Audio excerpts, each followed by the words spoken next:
Bago po sa saksi, sumuko ng isa sa mga suspect sa hinihinalang hazing na ikinamatay ng 19 anyos na freshman maritime student sa Cavite. Ayon kay Cavite Provincial Director Police Colonel Ariel Red, hawak na ng General Trias Component City Police Station ang driver na nagdala sa biktima sa ospital. At sa pagsusuri po sa katawan ng biktima, nakita ang mga indikasyon ng pagpapahirap sa umunoy initiation rites. Saksi si June Veneracion. Hindi na may sasakatuparan ang pangarap na maging seaman ng 19 anyos sa si Kenneth Alcedo, freshman maritime student sa PNTC Colleges sa Dasmariñas, Cavite. Ang pangarap sana na gumanda ang kinabukasan. Isang malagim na bangungot na lang. Linggo nang dumating sa isang ospital sa lungsod ng General Trias ang coaching ito na may walang malay na lalaki sa likuran. Si Kenneth ang lalaking nasa likuran. Sabi ng tatlong lalaking nagsugod sa pasyente, biktima si Kenneth ng hit and run. Nang mailabas sa kotse at mailagay sa hospital bed, agad siyang nilapatan ng cardiopulmonary resuscitation o CPR.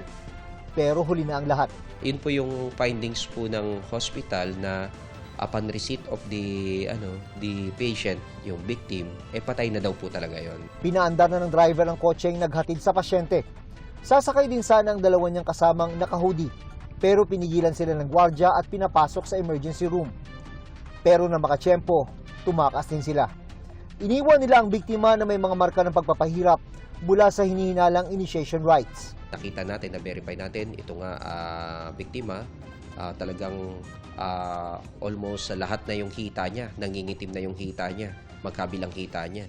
Possibly, ito yung usual na senyalis ng talaga nagkaroon ng paluan, initiation rites. In addition, yung private part niya, yung groin niya, may mga seeds, buto ng sili. Talagang parang sinili talaga yung private part niya. Labis ang panghihinayang ng mga magulang ni Kenneth, na puno pa naman daw ng pag-asa. Bunso si Kenneth sa magkakapatid. Nagpaalam daw si Kenneth na mag-outing linggo ng madaling araw. Pero sa punerarya na pala muling makikita ng kanyang mga mahal sa buhay. Yung kamay, inipit ng plies. Tapos dito sa likod, ang dami rito pasa. Dito, ang dami. Bukod dito. Ito yung pinakamarder sa lahat po. Dito sa, yung hita niya sa likod. Yun po ang talaga, talong. Yung nakakasakit na damdamin talaga po. Yung nilagay nila ng sili yung dito, yung butas niya po rito sa sinuksok. Tapos dito sa puwit niya ho. Natagpuan na ang kotseng ipinanghatid sa biktima na inabandona sa isang lugar 3 barangay ang layo mula sa ospital. Sa loob nito, nakuha ang school ID at mga fraternity uniform na ayaw pang tukuyin sa ngayon ng PNP. Kasama ang team ng resibo, pinuntahan ng mga pulis ang nakarehistrong may-ari. Pero sabi nito, naibenta ang sasakyan. Sunod na pinuntahan ang nakabili, pero naibenta na rin umano niya ang kotse. Nang matunto ng mga pulis ang pangalawang nakabili, sinabi nitong kapatid niya ang gumagamit ng kotse. Dahil dito, nakilala ng mga investigador ang driver ng kotseng nakita sa labas ng emergency room ng ospital. Meron na rin silang ideya kung sino ang dalawa niyang kasama. Definitely itong hawak nating mga pangalan, mga members po sila ng fraternity na kinabibilangan po nung suspect at saka nitong nung recruit nila. At saka most of them ay nag-aaral din po dun sa school na yun. Apila ng pamilya ng biktima sa mga suspect, sumuko na lang.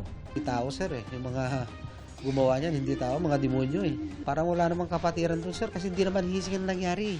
Parang mayroong intent to kill Kasi torture Hinala ng pulisya, hindi lang si Kenneth ang sumailalim sa initiation rites.